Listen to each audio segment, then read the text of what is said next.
Good at the first round in LA in the heat race, putting pressure on Doug Henry. Then he went down the main event, still put in a pretty good ride. And ever since then, he just hasn't really shown us that speed, that form. But he says he's happy and comfortable, and he looks it right now. He's getting the challenge from Ryan Hughes, number 9. Damon Bradshaw, number 10. Ryan Hughes, number 9. It's Lusk in 3rd, Ward in 4th. You're going to see this time around. Damon's going to have to jump that triple jump. If he doesn't, he's going to have a Kawasaki parked on his seat. He jumped it on the first lap. I'm anxious to see if he can do it again. Both these guys got company from Lusk now, starting to really put the pressure on. Larry Ward starting way on the outside, got just a good enough start to be able to avoid any kind of a mess getting pushed wide. There's Matasevich trying to work his way up from behind. And Bradshaw goes for the triple this time. The first 3 guys do it, Ward couldn't. Bradshaw maybe felt better about his angle and approach that time on the triple jump. Damon Bradshaw, who came out of retirement after a 1.5 years away from racing, said he picked a heck of a time to try to get back into it with all the depth that we've seen in these fields. You know, Art, he really needs this right now. His year's gone downhill after that crash in the second turn in Los Angeles, the first night of the season. I think he'd be a different rider if he'd have just held it up that time. I know he would really like to get a win. He'll take a semi-win if that's what it takes. But I'd like to see Damon get a checkered flag, get his confidence back up. He's got a lot of fans on the East Coast. Couple of hungry riders right behind him. Ryan Hughes looking for his first Supercross victory. Collides a little bit with Lusk. Lusk slowed down, and here comes Larry Ward challenging Lusk now for 3rd. Lusk came charging into the first corner and just couldn't quite get underneath Ryan Hughes. Ryan Hughes slammed the door. Lusk almost high-sided. Lost some time. That gave Larry Ward a little bit of a advantage. He moved up to the back of Lusk. Now he's back in this race. Since there's no one very close to Larry Ward, I wouldn't be surprised to see these top 4 guys let it hang out here. In 5th position is Jeff Matasevich. He's about 1.5 miles behind Larry Ward. These top 4 guys all getting out to good starts. Part of the reason for that. Matasevich done a good job to work his way into 5th. If he can stay there, he'll go to the main. A hippity hop, lots of rebound on Yogi's bike as he stays in front of Larry Ward in 3rd. Bradshaw pulling away now from the 2nd place rider Ryan Hughes. You can see coming out of the first corner, it's really tough for these guys to get lined up to jump those double jumps. Everyone's got a little bit different line. They come together right there. The finish of semifinal number 1 from Indy coming up. We've got a freight train of Bradshaw, Hughes, Lusk, Ward, and Matasevich here in semifinal number 1 from Indianapolis, Indiana. I think what we're seeing right now is the track, although the track builders are trying to do a really good job of giving them a different layout, starting to develop into a little bit of a one-line situation. These guys can't really do a whole lot to pass each other. Plus, they're already in a position to make the main event. But in the main, the longer race, you can see the rut in that corner right there, and in the face of all these jumps, that's going to get worse. And like Davey had talked about earlier in Seattle, the racing getting so good because of the ruts, we may see that here. Ezra Lusk looking a little reluctant, really, to put the press on Hughes in the corner, Davey. Yeah, I was noticing that, too. It looks to me almost as if Ezra's out there experimenting a little bit. He knows he's got this position wrapped up. Maybe try a few lines just in case he doesn't get the whole shot.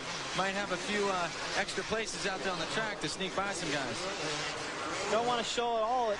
Everyone your little secrets in heat races in the semis. If you can get around Ryan Hughes right here, Ryan would have a chance to retaliate before the end of this race. White flag, final lap, number 9, Ryan Hughes. A dark cloud has been hanging over this kid. Food poisoning in the first round, a rock stuck in the front brake in the second round. His bike seized in round number 4. He'd like to really come back and gain a victory. Lusk banging him. Now, Ryan's definitely got the speed, but like you said, Artie just has some bad luck this year. And I think he's written off the Supercross season. He knows there's not a whole lot he can do. Oh, he took the triple. Bradshaw now getting heat for the lead here on the final lap. Bradshaw, that's going to come back to haunt him. He's going to have to jump that every lap. The one time the whole race he didn't jump that, Hughes almost got him there. Racing so close everywhere. One mistake can cost you 2 or 3 positions. And on the final lap, give these guys a chance to go in there and take you out, but Bradshaw hangs on. The checkers for Damon Bradshaw. So maybe, as Davey said, this might give him a confidence boost to make him more of a contender when the main event comes around. So Damon Bradshaw is our winner of the first semifinal round. We'll have the official results, and Marty visits with Damon, our winner, in a moment. Damon Bradshaw, number 10. On a Honda this year, winning the semifinal round. That's his second semifinal win in a row. He took the semifinal win in Seattle. Damon Bradshaw, Ryan Hughes, Lusk, Ward, and Matasevich into the main event. Let's go to Marty Reed.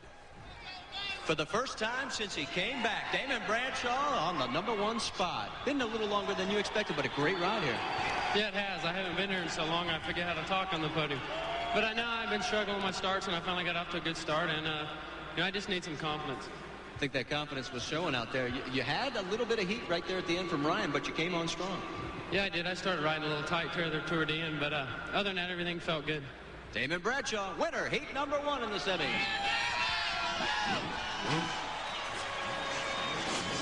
Thank you, Marty, as we get ready for semifinal number 2.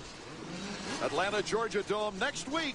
And if you're not in the area to check it out in person, be with us on ESPN2 Friday. That's the 28th of February, 8:30 p.m. Eastern, 5:30 out west, for our television coverage from the Atlanta, Georgia Dome. Kevin Windham now trying to make the main event 250, guys. Well, it's getting a chance to go after his 125 rival, Steve Lamson. It's kind of funny. They both end up in a semi here together. I'd like to see Kevin and Steve get away from each other, but I know both those guys really could do well in the main event. It's more important, though, to Lamson, so maybe a win here in this heat race, or rather the semi, is just what he needs, just like Bradshaw. Lamson, Windham, Swink, Jimmy Button, Joshua Steele, Phil Lawrence, Corey Keeney, another 125 rider in the field. Just a few of the favorites for those top 5 positions. So the gate can drop any second now for our second semifinal round. And they're off. Lammy with a great start, number 4. Jimmy Button to his outside, number 18. Boy, Button just rode right around the outside of him, had the better line. Lamson still controlling the inside. He should be able to hold on to the lead with Button. He leaves the door open just enough. Button almost could have snuck back around in there. A pretty poor start for Kevin Windham. Swink, number 13, in second place. Windham, though, has got some angles. He's buried back in the pack, as you'll see through the whoop section. There's number 7, trying to bang it out to get in front. Short race like this, a 4-start fatal if you want to win. You see he's having to take big chances just to get through the pack right there. Doesn't look like the same Windham on the 125, does it? He's in 6th place, though. He does look good here and there, but he looks so much more confident on that 125. And it's obvious when he's out there riding, the bike's bigger and twice as hard to handle, twice as hard to get stopped, twice as much power. Here's our real battle for second place. Jimmy Button and Brian Swink. Swink coming off hand surgery now. Zips by Button, who's had problems with a broken cartilage in the rib section. Yeah, that's a really sharp line Brian used right there. A lot of guys having to go a little further outside to accomplish that combination. That looked good for Brian. Once upon a time, the big rival of Jeremy McGrath, while in the 125s. Both of them back-to-back winners in the 125 East and West divisions. Lamson out in front, Brian Swink in second. Jimmy Button getting a challenge now. He's getting the challenge from Phil Lawrence coming back. Well, Lawrence is still suffering from a pulled tendon in the thumb. You know, Lawrence had such a great season last year, and I hate to see him start out injured. There were a lot of top 5 rides last year, a couple podium finishes. I'd really like to see Phil just get healthy and try and get back to the level he was last year. It's a tough year to do it. Like Art said, Damon Bradshaw picked a heck of a year to come back with the amount of depth. Any kind of a problem this year that you have to be nursing out there, and really tough to just make the main event. For Phil, it's been a disappointing season so far after how strong he started out last year. Okay, in recap, we've got Lamson way out in front. Then it's Swink, Jimmy Button, Phil Lawrence, and here comes Kevin Windham. Windham already's got his qualifying position if he stays upright. But it kind of looks like he'd like to take on Phil Lawrence, guys. Oh, I think he needs to get up there a little quicker and do a little bit more for his confidence. Here he is in a semi behind all the guys that he really, I think on a 125 probably be able to beat some of these guys. And 250 is just a lot more of a motorcycle out there, and you can see he's a little bit more tentative here and there, and that's smart. He's got to save his body for the 125 Nationals as well as the Supercross. Last year he had a broken collarbone, missed some races, and can't afford that again. David, who's he remind you of? A Ronnie Lachine or maybe a Rick Johnson on that bike? I can't figure out what he reminds me of really. Windham is just a combination of a lot of people. He rides a lot like Lachine in terms of standing up, not putting his foot out for the corner. He's got great balance, great instincts, and he's young, and he's already a major rider. 5 more will get the transfer when we come back. Welcome back to Indianapolis, Indiana, the RCA Dome. Steve Lampson way out in front here in the second semifinal round with Brian Swink in second place, Jimmy Button in third. This is the battle for fourth and fifth. You see Wyndham landed off that finish line jump, jumped all the way over it where Lawrence came up a little short. Wyndham just stood up around the corner. That's like I was saying about Ron Lachine. Lachine used to be the best at that. Let's go down to Marty Reed. Marty. Guys, for second place, Brian Swink. I'm sort of hoping that he gets to the podium, because if he takes off his helmet, you're going to see blue hair. That's right. It's the Dennis Rodman look of Supercross. He says, no, I'm not doing it for Rodman. He says, I just want to be different. It's definitely different. I hope we get a chance to look at it. Well, after not qualifying in the first round and taking a 20th in the second round, not running in the third and a 14th in the last round, that will make him unique. And he needs something different. Final lap, Lampson with a huge lead. You know, before we even get to see him take his helmet off, maybe we'll see one of those Brian Deegan Ghost Ride launches. He's a Team Moto XXX teammate of Deegan's, the 125 rider. Well, he'll do it, and since then, there's been some very harsh words come out of the AMA. And rightly so, for the safety of everyone. Of course. Lampson continuing to lead out front, but look at this battle. It's Jimmy Button, number 18, putting the heat on Phil Lawrence. They don't look like teammates right now because of the different colors, but they are Team Chaparral teammates. I can guarantee you Larry Brooks is holding his breath a little bit, saying, guys, be smart. You're in the main. Don't take each other out. Kevin Wyndham, you're right, being very conservative. So the checkered flag gets ready for number 4. Steve Lampson of Team Honda, the Lone Ranger for the Red Riders. No hill clicker? No, I think he's all business. I think he and McGrath had the same thing in mind tonight. Okay. Only 2 more places to be determined with the LCQ. We'll be right back in a moment.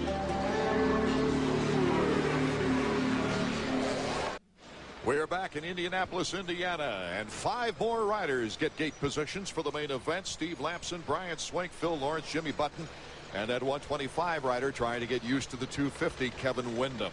Let's go down now to Marty Reed, who's with Steve Lampson. Very happy Steve Lampson down here on the podium. Second time we've talked here after winning in the semis. Last time was Phoenix. I don't want to bring up what happened in the main. Let's talk about what happened here, though. Good run for you. Good start. Yeah, my heat race didn't go all that well for me. I rode good, but I got 5th, and I just got a better start that race, and got a little more time on the track and a little more loosened up, so that's good. And the track's holding up really good, and the fans are great here. I mean, you got a good turnout, and hopefully we can just put on a great race for the people in the main event. As far as track conditions, you're the first one that's really brought it up. You're saying it's holding up better than you expected? Well, last couple weeks ago in Seattle it was a lot worse, so this isn't so bad, and we got a few races on it before they redone it last time, and it wasn't too bad that race. So I think for as long as they prep it for the main events, it'll be good. Steve Lampson, he's heading to the main. Okay, Marty, Steve Lampson is Team Honda still searching for the right combination to get back on that main podium. Taking a look now at the 97 schedule as we invade the Southland. Next week in Atlanta, then on to Daytona before it's back to the Midwest. To always a packed house in Minneapolis. Then to Houston and Orlando before going to the always exciting St. Louis. Boy, last year's race was a humdinger. To Pontiac, a traditional place for this Supercross series. Then to Charlotte, Dallas, and ending things up with a big one, guys, in Las Vegas, Nevada. I'm curious to see what happens with that race. From what I understand, there's some talk they might not be at the Speedway. Might be back to Sam Boyd Silverbow, and that's always a great race there. Tight racing, yeah. Good track. And a good intimate track close to the riders. We'll be back with more racing from Indianapolis in a moment.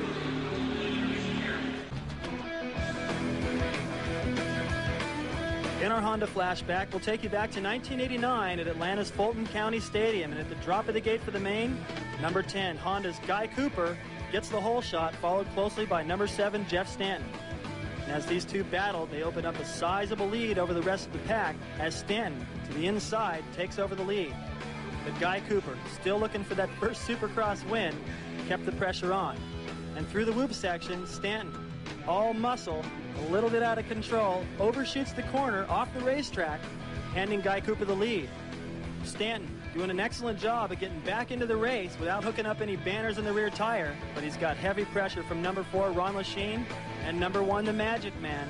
On a 5-race win streak, Rick Johnson takes over third from Ron Lachine and sets his sights on his teammate and friend, Jeff Stanton.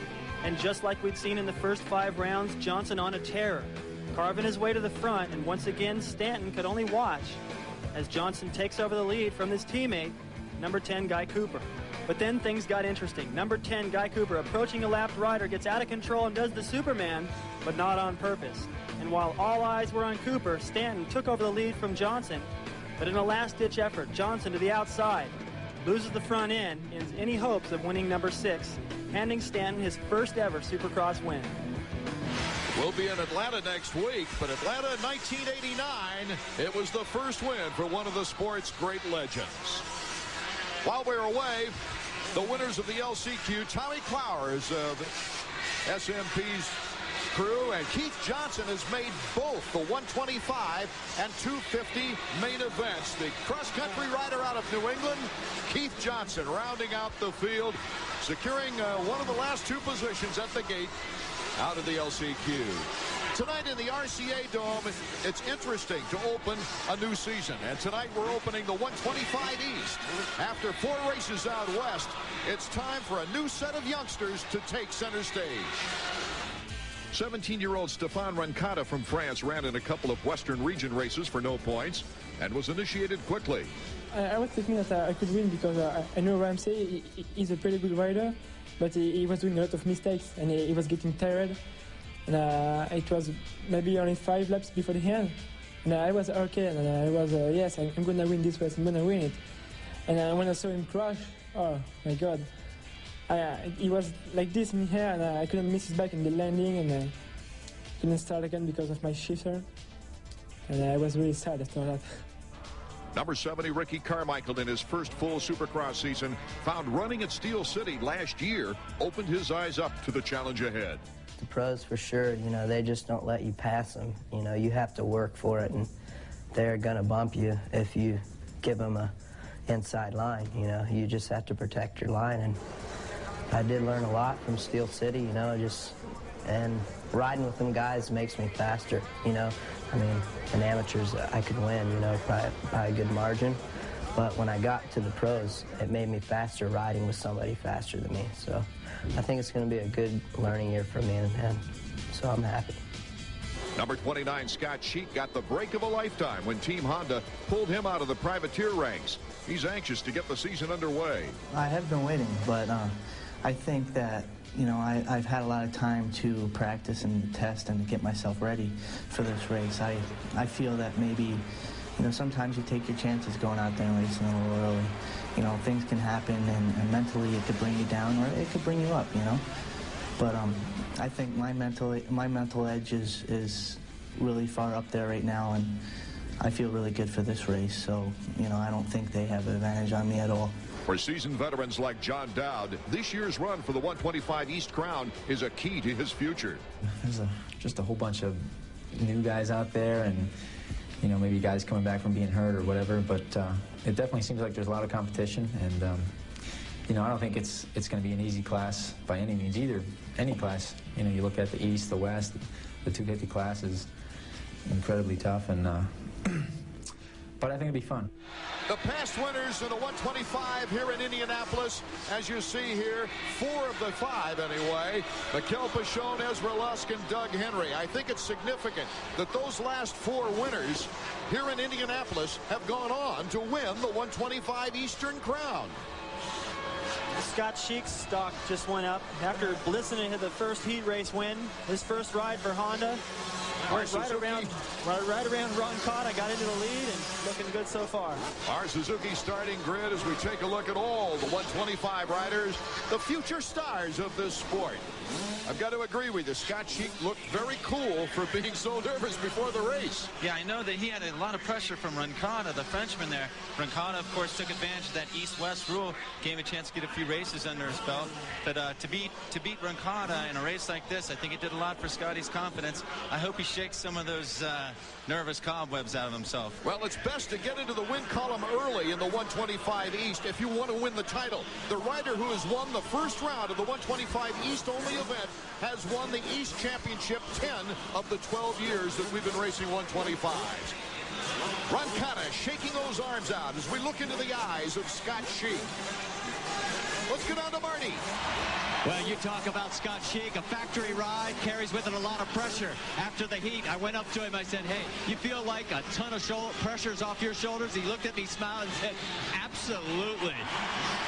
50,815 fans here at the RCA Dome are ready for the first main event of the evening as we get set to go. Who will win the 1-in-900 Pro Race Whole Shot Award of $500?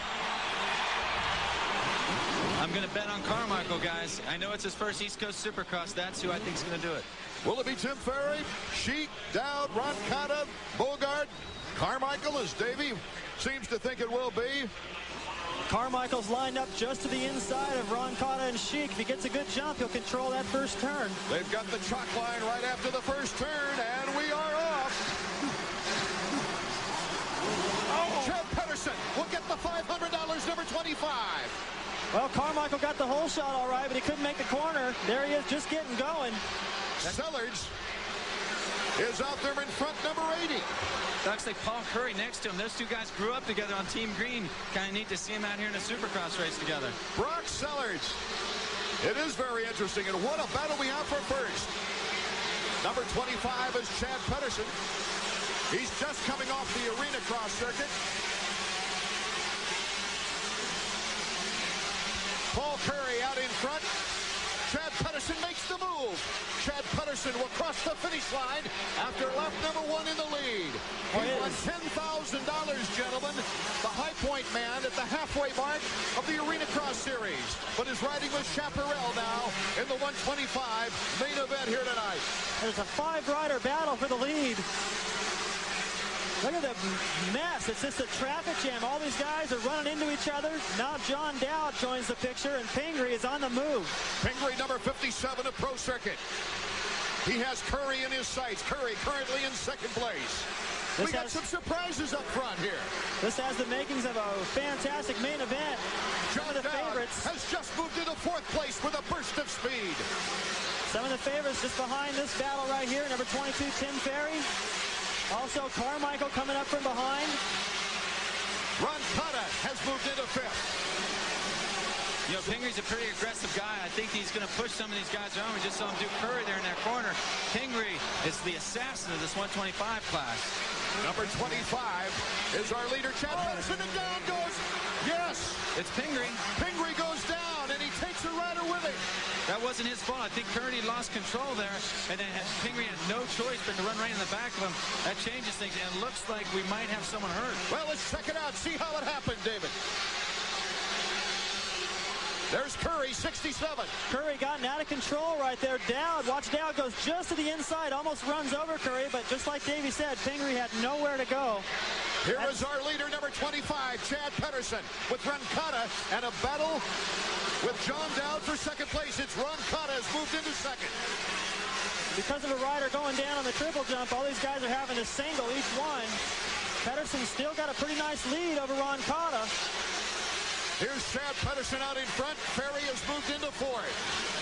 I'm anxious to see what Pedersen does late in the race. Like you guys said, he's used to that arena cross stuff where we're talking about, 6-7 minute sprint races. Now he's on a big track, but at the same time, he's got a long race. It's going to be at least 15 minutes tonight. Rancada, number 112 from the south of France, fulfilling a dream that began when he rode a friend's motorcycle at 4 years old in France.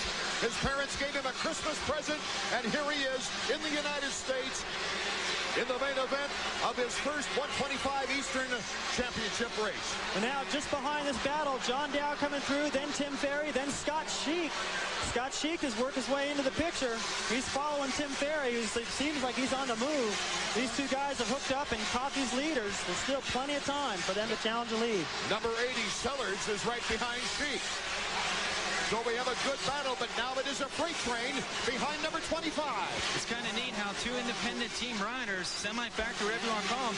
Oh, here comes Riccon on the inside. Oh, tries just to squeeze a wheel in, but Pedersen looking back, accelerates off the corner. Nice move by Roncada. He looks like more of an experience than a 17-year-old rider, David Bailey. He looks fantastic. Made a nice move there out of that corner. Let Pedersen know that he was there. Kept the pressure on. Took Pedersen out of his rhythm for a moment. Then just slipped to the inside.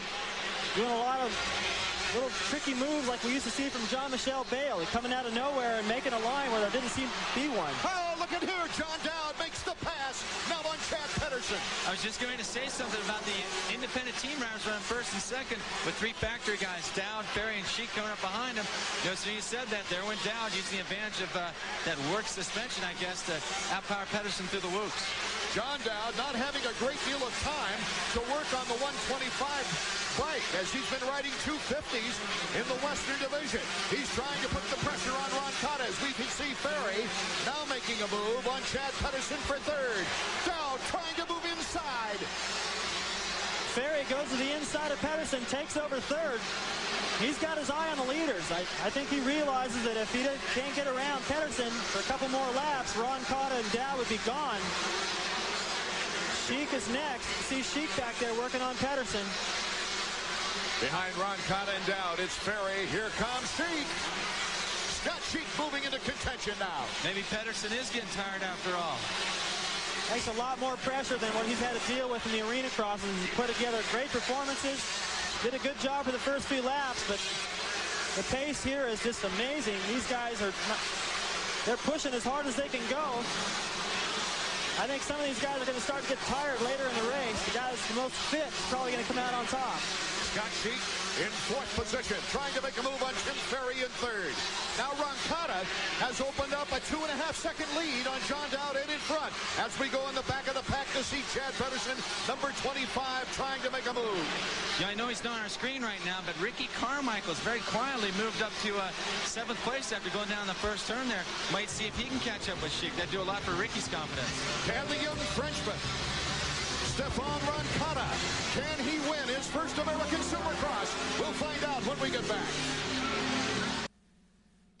Welcome back to Indianapolis, Indiana. The 125 main event is underway. It is Stefan Roncada in the lead with Dowd in second place, Tim Ferry in third. In fourth, number 25, Chad Pedersen. And in fifth, Scott Sheik, the lone team Honda rider.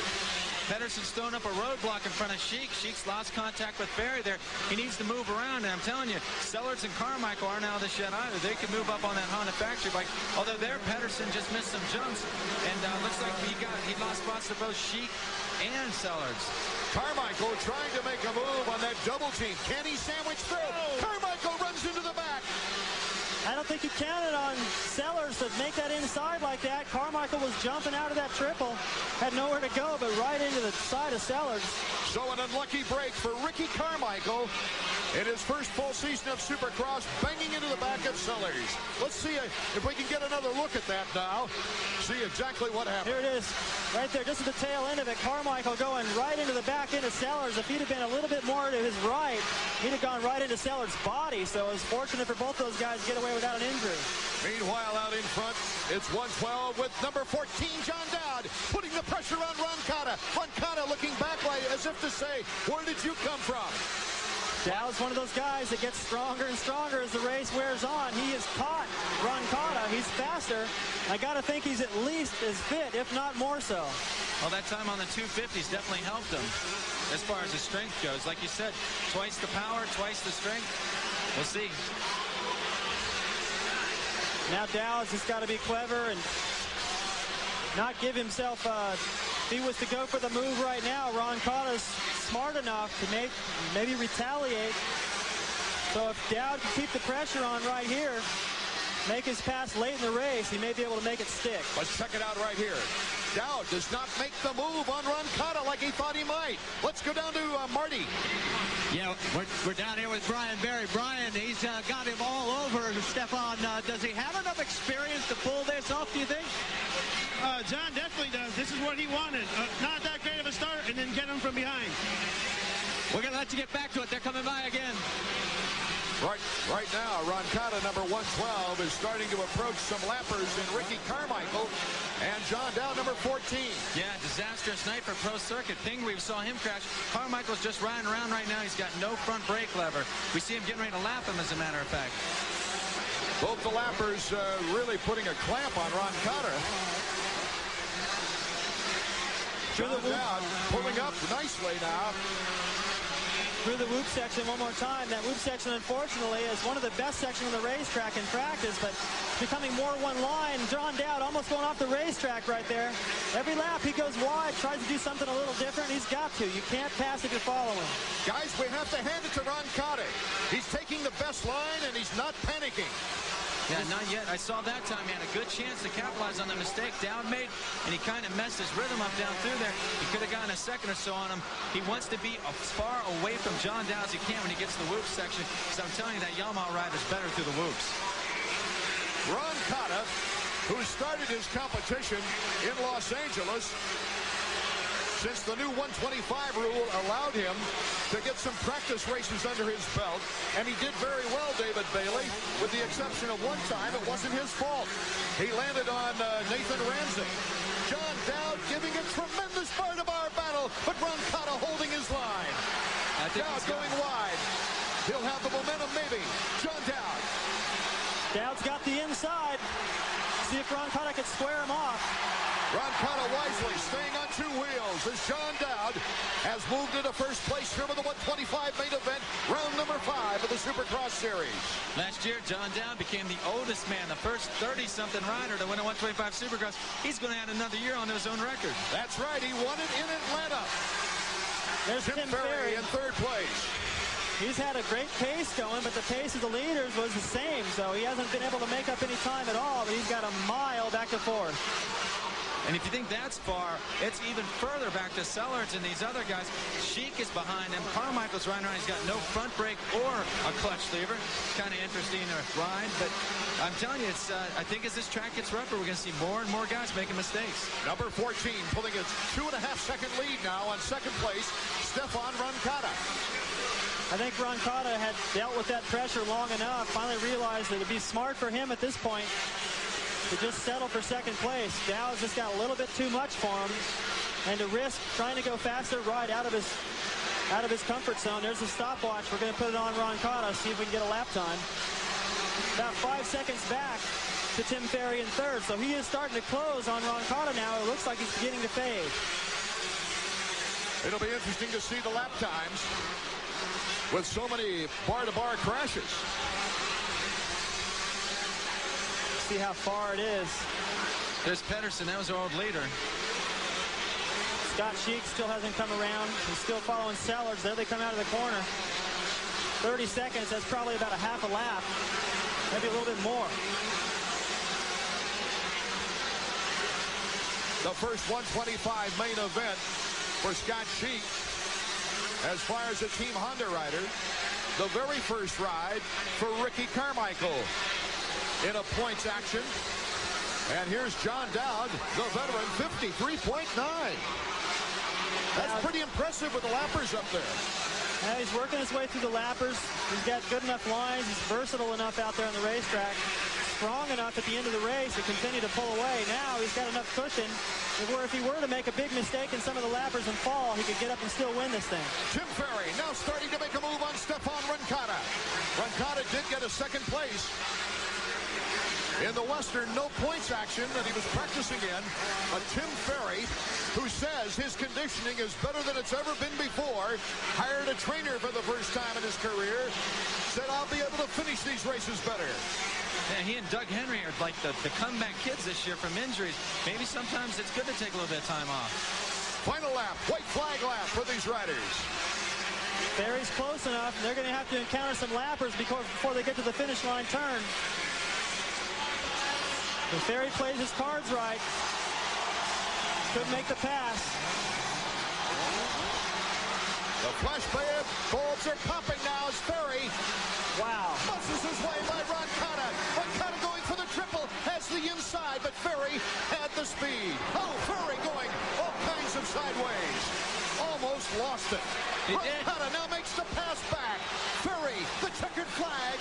Ferry picking off second place. Amazing run. That was a brilliant move by Ferry. Although he made that mistake, he knew Roncada was coming to the inside. He jammed on the brakes early and cut back in front of him to salvage that second. I'd say that's the difference between a factory rider and a semi-factory rider. Let's not overlook the fact, though, with that great race for second place, our winner was number 14, John Dowd. He's 8th in the points this year in the 250s. After the first 4 races out on the West Coast, got back into the 125 East Division. He wants to gain the flag for the 125 Eastern Division for Yamaha this year. We'll be back with the words from John Dowd as well, we hope, from Tim Ferry. Yes, when we get back.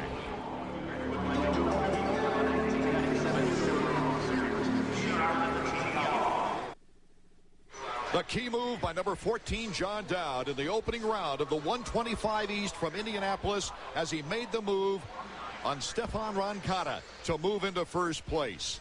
A great race for John Dowd. What a way to start off the 125 Eastern season for the 31-year-old veteran who will become a father next month in March. Tim Ferry, a great battle, taking second over Stefan Roncada, but a good show from the young 17-year-old Frenchman taking third. As we look at 5 through 10, let's go down to Marty Reed. Yeah, we're down here with a very happy John Dowd. You know, I was talking to Brian Barry while you were out there. I said, hey, is experience going to be the difference here? And he said, yeah. What do you think? Well, I just, you know, I feel pretty confident. I've been riding the 250s the last few weeks, and I know I'm in good shape. And, you know, I know there's a lot of fast guys out here in this class, but the question is going that fast for 15 laps. And, you know, I felt confident that I could do that. So I kind of paced myself at the beginning, and, I felt good right to the end.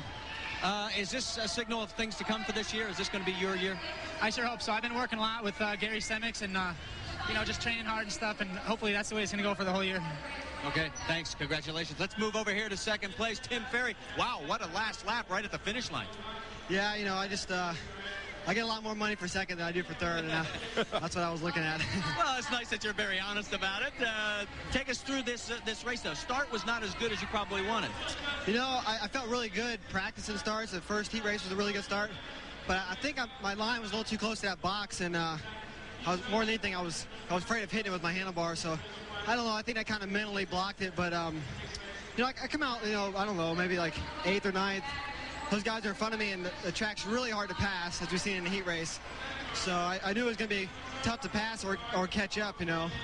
But my arms got a little tight, so I've been off the bike 6 months, so I can't be too unhappy with that. So. Well, it didn't show it. You ran a good race, and we'll be looking forward to next week in Atlanta. See you then. Yeah, you know, I'll definitely put my Suzuki up front next weekend, and I'll get rid of a little bit of arm pump, and I'll be ready. All righty, that's going to do it from down here, guys. Okay, Marty, a rugged, unlucky debut for Ricky Carmichael, but opening up the 125 East, Dowd holds a precarious 3-point advantage over his opponents. The winner's celebration is underway here at the RCA Dome. The 250 run for big money is coming up next.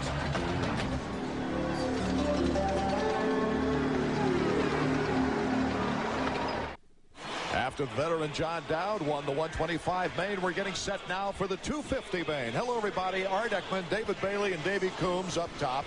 And, guys, we've had 3 different winners in the first 4 rounds of Supercross action this year. And the way Jeremy McGrath ran through that heat race, could we have another different rider win? I think it's about time for Jeremy to put up or shut up. He's gone 4 races without a win here in 1997. Last year, it wasn't until the 14th race before he got a loss. Tonight's got to be his night. Well, he did look good, but I think Jeff Emig and Damon Huffman. Huffman was pressuring for the lead, and also Jeff Emig kept the pressure on Doug Henry, so maybe Kawasaki's got it together tonight. They may pick up another win. Marty Reed, let's go down to you for the Dunlop Track Fact. Guys, if you remember back at Phoenix, we were talking about the fact that Jeremy McGrath was talking about lack of low-end torque. Well, believe it or not, if you take 5 millimeters and add it to the length of your exhaust pipe right coming off the block, you can change 10% on your low-end torque. Now, the trade-off is you lose top-end power. Now, the guys won't tell us. Wyatt Seals won't tell us how much they added to that pipe. They did add to it, however, and obviously it worked because Jeremy was in victory lane in heat number 1. You see the riders taking their practice lap right now. David Bailey, how important is it now to feel out this track? It looks like the track workers have really melted it down. Well, actually, I think they've made it too easy. And for any of the guys like Henry, I think, who didn't seem to be bothered by the ruts in Seattle, and certainly not in his heat race, that could be to his disadvantage because everyone's going to be able to do everything without any real technicality. There's nothing really tricky on the track right now. So that maybe could be the advantage of McGrath, who really didn't seem to like the ruts much. Our Suzuki starting grid: Jeremy McGrath, Jeff Emig, Steve Lamson, Mike LaRocco in the bunch. Davey, are you a little bit surprised that it's so clean? Yeah, actually I am. When we started out the evening, I saw the tacky dirt. I saw the way the ruts were coming up, and I was thinking this is a Doug Henry track. But as we were waiting for the main event to get underway here, the track crews, they had 3 big bulldozers out there. They did a heck of a job cleaning the thing up. And I'm telling you, it went from a Henry track to a McGrath track real quick. The ruts are gone. Well, we'll see if they, number 1, can take advantage of that, as Emig, number 3, is just to his right. Wyatt Seals, the mechanic, getting ready. There's Craig, Michael Craig, very, very quick. Mike Kudrowski, number 100. He's getting better and better each week. And Steve Lamson, number 4. Even though Steve had to go to that semi, he still looked good. Been riding good. He got a little bit more time on the racetrack. There's Wyatt, hopefully telling Jeremy the things he needs to hear right now before he goes out for this main. Jeremy's really impatient for a win, but he's controlling that emotion with a very constructive work ethic and lots of testing. Well, he's always had the patience, and he's earned that right to have that kind of patience with the kind of winning that he's done in the past, to let that race come to him. And right now, he's actually been letting the series come to him. He's not that far behind, considering a 15th at the first round. Yeah, look at that sign. A Doug Henry fan here in Indianapolis. He's gained a lot of fans coming back from that miraculous surgery. It's get tense time, David. You know, I don't think the riders ever outgrow this feeling. Every one of them, I can tell you how that feels, and it's not good. But as soon as the gate drops, it all changes. I wish my whole career I could have somehow not had that anxiety, but it's always there. Okay, let's see who can get to the 1/900 Pro Race Whole Shot Award of $1,000 first. They are off. Emig with a good start out in front, number 3. Emig will collect the $1,000, but he's got all kinds of action right behind him. Larry Ward, number 6. Jeremy McGrath is in 4th, gunning for number 3. Doug Henry with another great start. Got a good look at the lead, and Larry Ward, once again, every week, so strong in the beginning of the race. He's got another great shot. It's miraculous. He's only 13 points off the lead after 4 rounds with very consistent riding on that Honda Troy machine. The battle right now is for 3rd between McGrath and Doug Henry. In our last shot, we just saw Ryan Hughes go riding through, and also Steve Lamson went down in the early laps. Now, the first couple of corners, both those guys are going to have to come from last, as is Phil Lawrence. I told you guys I was very curious to see what happened if Henry and McGrath start together. Right there you see him, 3rd and 4th. Emig, Ward, Henry, McGrath. Boy, what a battle this could shape up to be, with Huffman, Craig, LaRocco, and Albertine, and Kudrowski behind them. The way the track is right now, it's all dozed clean, so no one's going to make any mistakes until a little bit later in the race. I have a feeling it's going to be a fast pace, and all these guys are going to stay glued together. Uh-oh. Out front, Emig in the mechanics area went a little bit wide right out of this boot section here, collected the banners in his rear wheel. There you see him. That's going to mess up his rear brake. Watch that, probably going to play much more later on. You see Larry Ward might already sense that, starting to make an attack. He's going to melt his back brake if he's not careful. And Doug Henry has stepped it up, number 20 coming through the whoops behind Larry Ward. Now, what a bad break for Emig. If this does start to cause him some problems, when you get that in there, it starts to kind of, it's like the wheel feels like it's always got the brake on, and then in a few more minutes, that's going to melt, and then he's not going to have a rear brake. Jeff Emig trying to hold on to the lead after getting the whole shot. Picked up the flags near the mechanics area. Larry Ward, Henry, and McGrath ready to take advantage of it. Let's go down to Marty Reed. All right, you know what's going on out there? Does he know what's going on, and how worried are you about all that streamer clogged up in there? Actually, he has no idea, but I'm not really too worried. Just kind of looked at it. It's on the sprocket side, so at least it's not near the disc, so everything should be okay. From what it looks like, he's still going fast, so we have nothing to worry about so far. Yeah, but I bet you think you wish you had this happen on the last lap, not the first. Yeah, that's for sure. He's definitely the wrong time. That last shot we just got of Emmett going over the finish line, you can see up in the air, he tapped the rear brake, and you can see the wheel stop. So right now, it's not giving him any problem at all. I've only seen one race where that many streamers in a rear wheel did not affect the rear brake, but I've seen it many times go the other way late in the race. Look at the battle now. Henry starting to really apply the pressure onto number 6, Larry Ward. Well, all the guys behind Emmett can see that problem, and they can smell it. They're trying to take advantage as soon as they can, but the pace is so quick right now, no one can do anything. They're all riding the same pace. An inspired performance by the native right here from Indiana, Mike LaRocco with a good start, Davey, for the first time in logs. Yeah, but, you know, he's back to the same thing. Mike's got to learn to attack more. I know I can't say Mike LaRocco needs to learn something. He's got all the championships and the race wins and everything. At the same time, he's always suffered from the same thing, Art. He's too late in attacking at the beginning of the race. He's going to let the leaders get away right now if he's not careful. Huffman slacking off in 5th. We got a 4-rider train out front. Another train behind these guys. It's going to get a little bit different. It's going to change. See Jeremy getting a little sideways in that rut, entering that loop section. Kept the gas on. Had incredible balance. Didn't lose any time to Henry. You guys get the feeling that this battle for 3rd and 4th might be the battle for the win that we're seeing whenever one of these guys... There goes McGrath. Oh, he almost got the wheel inside and had to back off, Davey. Yeah, as soon as one of those guys gets a clear run, I have a feeling you're going to see him freight train up. See what happens. Hemming still wheeling away as we take a look at the defending champion, Jeremy McGrath. 3rd in points, but still without a victory. A long time coming for Jeremy. Well, I certainly think that Jeremy is a contender for the title. I know he knows that. A lot of people feel that. He may have to, in contrast to last year, settle for some 2nds and 3rds in order to get there, because no one's going to give it to him. Right now, Henry, the hottest guy on the planet, he's still got to get around to him just to get into 3rd place. Emmett, Ward, Henry, McGrath, and Huffman are lineup, but the top 4 pulling away a little bit from Huffman. Really impressed with Larry Ward, still hanging on. He's had some pressure from the 2 fastest riders in the country. He's not cracking at all. He's still actually staying pretty close to Jeff Emig. Still 2 seconds behind number 3 on the Kawasaki, Jeff Emig. Emig still not seemingly having any problem with the rear brake. Now, if it hasn't happened by now, I don't think it's going to happen at all. Where in the race course do you really have to depend on that rear brake?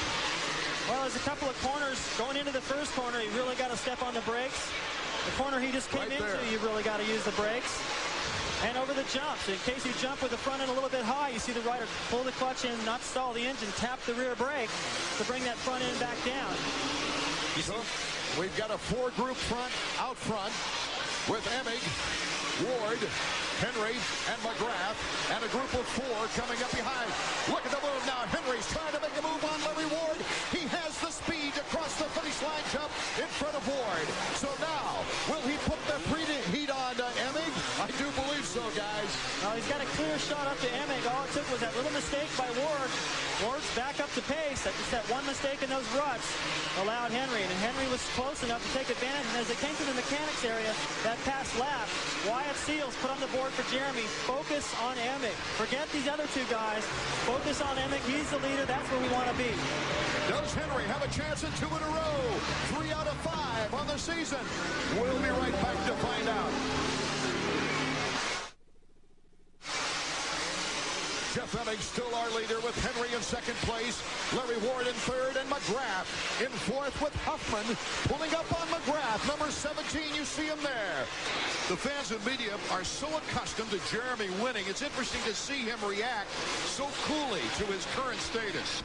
Well, I think, as you know and as everyone else knows, no one's ever seen this part of me. You know, I'm kind of on a long roll here for not winning a race, and you know, of course I'm impatient. I'm a winner, you know, I want to win bad, and it's been a while, but you know, I thought last week we had a week off and we were supposed to go place, you know, snowboard and Mammoth and stuff, and I stayed home and tried to focus a little more on my riding.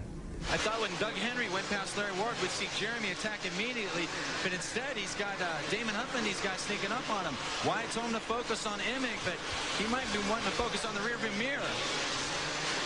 Right now, look how much distance Doug Henry has made up since he passed Larry Ward. He's right on the rear fender now in certain places on the racetrack to Jeff Emig. Michael Craig is making a move, has just almost passed Larry Ward.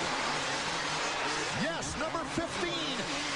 Michael Craig not only passed Ward, he passed McGrath. Michael Craig proving many, many races ago that he's a very quick rider. Jeremy lost his sync on that lap really bad. We see him getting slower and slower. There might be something wrong there. Now LaRocco's went by. He is spiraled backwards in the pack. He's down to about 8th now. I wonder what's going on. I don't know, but Doug Henry still having trouble catching up with number 3, Jeff Emig out in front. Maybe could it be a flat tire? We're trying to zero in as tight as we can on these shots. Larry Ward getting a flat tire in the qualifying heat. Let's go down and see about an update from Marty Reed. Well, we just were told by Wyatt he wants to get a message to Jeff here, Jeremy, as soon as he goes by. I did ask him if he thought it was a flat. He said, no, it's not a flat. He's not 100% sure what's wrong, but Jeremy McGrath has dropped 2 spots in 1 lap. It looks like, I'm trying to see if he's having trouble. It looks like, is he grabbing for the clutch handle? Yeah, seems that way. It looked like that when he drove by there that time, but I don't know. Gotta wait till he comes in to find out.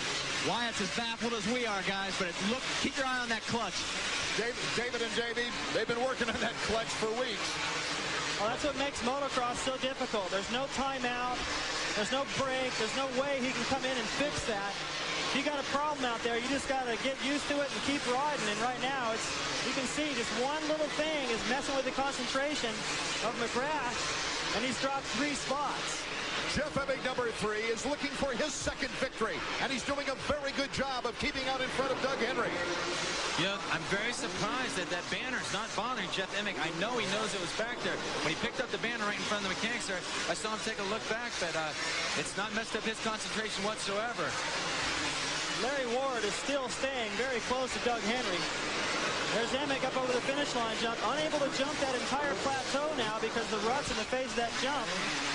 And behind him, Henry and Larry Ward, and now Huffman really close the gap. This is shaping up to be a great battle, which could be to the favor of Emig if he can stay with this little bit of cushion out front. Emig currently 4th in the point standings, 22 points behind the leader, Doug Henry. And that's mainly because, like Jeremy, he's fighting off one bad race, but he came back to win in Phoenix to put him back in the medal. David, what we're seeing right now, Doug Henry, is what happens all the time in racing. You know a lot about this. You're so worried about the guy behind you, you lose track with the guy in front. This might be the break Jeff Emig needs to get away. Definitely. He's already starting. You already can see the effects of it. Larry Ward can sense it, too. Larry Ward has picked up the adrenaline as well as the throttle. A little mistake right there by Ward, but he quickly regains his composure. Doesn't lose too much time. It gives you so much confidence when you get passed by a guy like Henry. Just because you make a mistake and then you stay right on his rear fender for a few more laps. You know you got the speed. You're still in the race. Anything can happen. Okay, Jeff Emig now has pulled a 2.5-second lead on the 2nd place man, Doug Henry. Let's go down to Marty. Down here with Marshall Plum. Hey, it's amazing what a valve stem will do for you. He's riding well. Yeah, we kind of got that problem fixed, but we got a tight race going on right here right now, so we got to try and stay focused. He's got to go to work. He's got a van coming by. The sign says, set up, set up. Larry Ward in 3rd currently, but he's got Michael Craig, number 15, and he's got number 5, Mike LaRocco, right behind him. That's the thing about LaRocco. If he could only have that pace, that drive in the beginning of the race, he'd be up there with Henry and Emig. But instead, he's back here fighting for 5th along with Mike Craig. They're moving up on Larry Ward. Maybe their battle will take him up. But if LaRocco could ride like that for all 20 laps, he'd be getting more wins. Emig gained a 2nd on Doug Henry on the last lap, so he's definitely inspired. Well, he's pulled away from this battle that we're seeing here with Larry Ward and his teammate, Mike Craig. These guys are having to ride a little bit defensive like Davey was talking about. Now that's allowed Henry to have a little bit breathing room, not worry about those guys, just focus on Jeff Emig. And it's that point in the race or he's got to do something now, or it's not going to happen. Mike LaRocco in front of his home state fans, just moving in front of Michael Craig, number 15. And he's going to take on next Larry Ward. He's got the speed. He comes in front of Larry Ward. Mike LaRocco has done a fabulous job. Now can he catch Henry? That's about the fastest I ever saw two guys on the same team get passed by someone else. He went through those guys like right now. Jeff Emig with a 3-second lead and number 20, Doug Henry. But right now, Mike LaRocco has got a clear shot at Henry, who took a little bobble out of the whoops. They get a good idea of it as they came out of that corner of the interval. There's Henry just in front of LaRocco. Or they're avoiding that big rut, many of the riders now, that's forming. There's a big deep rut in just about every section on the racetrack. Was the hot line about 4 or 5 laps ago, but not anymore. LaRocco yet to land a podium finish this year. Had a real rough time since the reconstruction knee surgery back in '95. He got 4 third-place finishes last year. You know what? While all this is going on, Jeremy McGrath is just faded further back. I don't know what's wrong. We're watching Huffman and Kudrowski right now. He's way back behind them. He's actually battling with Damon Bradshaw. There's something really wrong in Jeremy's program tonight. He's in 9th place. This would be disastrous as far as the points battle is concerned. Damon Huffman just took advantage of another mistake by Larry Ward. He's had a lot of trouble in that section leading up to the finish. Now he's got his other teammate, Kudrowski, who's been riding fantastic tonight, putting the pressure on him. So a potential podium for Larry Ward has just suddenly dropped away. Henry has not been able to pick up any ground on Emig. He's still 3 seconds behind Jeff Emig, our leader. Then it's LaRocco. Then it's Michael Craig. Then it's Albee. Huffman, Larry Ward, and Mike Kudrowski. Kudrowski, number 100, gets the slingshot effect in the inside. And by the mechanics area, can he hold on against Larry Ward? Yes, MK is in good spot. Now, second and third closing up. This is the time in the race when you start to get tired, when lapped riders start to get in your way, when everything bothers you. You can see LaRocco, a fast finisher, and Mike Craig, both these guys coming up on the back fender of Henry. With 4 laps remaining, it appears that Emig is going to fight his way back into contention in the points race. Very, very important race for Emig. I know he rode a very quiet 4th in Seattle, but coming to Indianapolis, first of all, ending Jeremy McGrath's winning streak at 4 here, then beating Doug Henry in a straight-up race with a banner in your back wheel. That's a heck of a night. Emig is riding fantastic. Larry Ward has started to drop off the pace. There you get a look at McGrath, who's really dropped off the pace, still battling with Damon Bradshaw. You got to think that the way Jeremy looked in the very beginning of the race, something went wrong, and it could be something as simple as arm pump. It's very difficult to detect. Even Wyatt doesn't really know what's happened, but that's the only thing I can figure. Maybe that early fast pace got to Jeremy, and once you get arm pump, there's nothing you can do about it but fade. Is Mike Kudrowski rounding quickly into form for Honda of Troy after a season off, David Bailey? He's looking better and better. Mike LaRocco just passed Doug Henry. As we see number 3, Jeff Emig out in front of them. Emig's got that whole straightaway right there leading into the loop section. Watch these guys into the corner. It's LaRocco. Mike Craig is still right there. Oh, this is anybody's second place, let me tell you. Albertine snuck up into 5th very quietly as well. Well, Henry knows in the points, 2 guys behind him, McGrath and Larry Ward. He can look over his shoulder in a certain place on the racetrack and see that they're having a terrible night, so he's still going to pad his points lead if he rides smart here, but what a good ride from LaRocco. Mike LaRocco getting a late start this season after shoulder surgery. But look at number 3, Jeff Emig. Emig winning his first Supercross with a lot of suspect, because that was the Las Vegas race that the lights went out and many of the top contenders did not run against him. But a win is a win when you look back at it. Then he came back to interrupt Jeremy McGrath's win streak last season, winning at St. Louis. As we take a look at the Honda stopwatch to get an idea, he's got a good lead on the second place rider. Still not enough on LaRocco. Emig has been riding good. He's still jumping all the triples. He did everything he needed to do. He got the whole shot. He could, if he stays on, holds on to what he's got here, be another 2-race winner here in the '97 season, just like Henry. White flag lap. as we take a look at lap times. We'll pick it up to see what a blitzing pace Hemming has been able to achieve with the banners in the rear wheel. Doug Henry, the blue bike, number 20. Yeah, I give Jeffro all the credit in the world for getting out front, pulling away like that. But imagine if LaRocco started up there with him, what kind of race we'd be having for the win right now. And of course, Doug Henry desperately trying to hold on to third as the points leader. It's going to be essential this year that you stay in that top 5. Here's LaRocco, number 5. What a race he's had this year. 15 is Michael Craig. You see the lap times have really slowed down from what we saw in the 125 class due to the deterioration of the racetrack. Takes that much more energy to ride 250 around here, and Emig is about to put it all together. This is the first time a Honda has not won Indianapolis as Jeff Emig. Number 3, the winner. LaRocco second. Henry third. Craig, his finest performance of the year, in 4th. And Greg Albertine in 5th. With Kedrowski after that. And Larry Ward along with Damon Huffman. And then Jeremy McGrath. What an interesting race for our 5th round. This has been a fantastic performance by this young man before more than 50,000 fans here at the RCA Dome in Indianapolis. We'll be right back. Oh, it's going to be interesting hearing if Jeff Emig knew about the banners in the rear wheel. We'll be right back after this.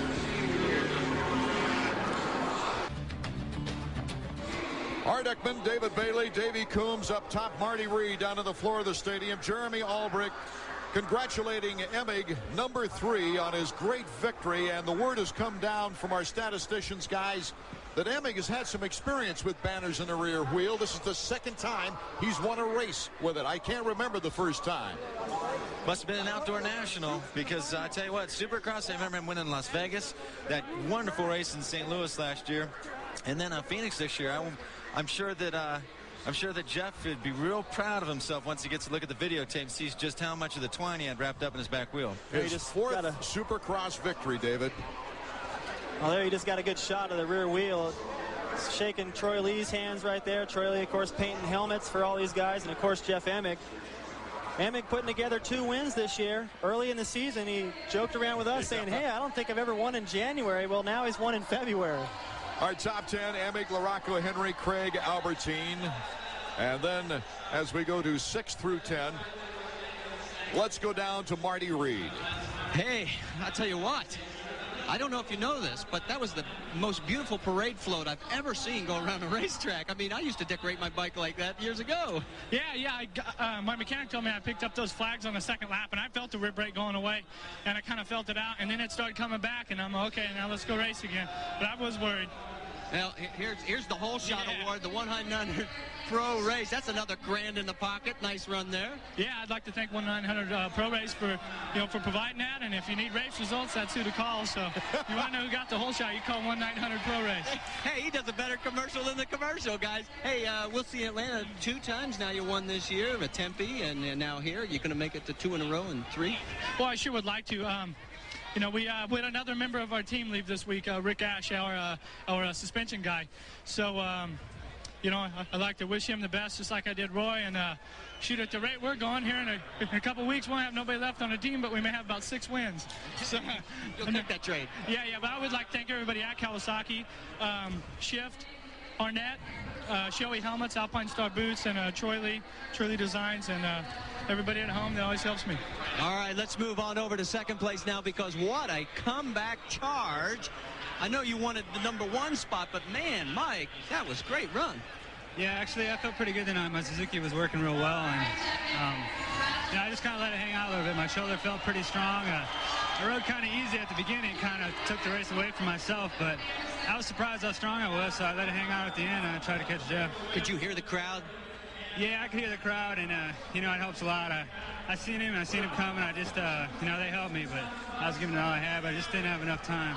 Well, we got another chance at just next week in Atlanta. Is that you like it down there, don't you? Yeah, I like all these East Coast tracks. The dirt kind of suits my style more.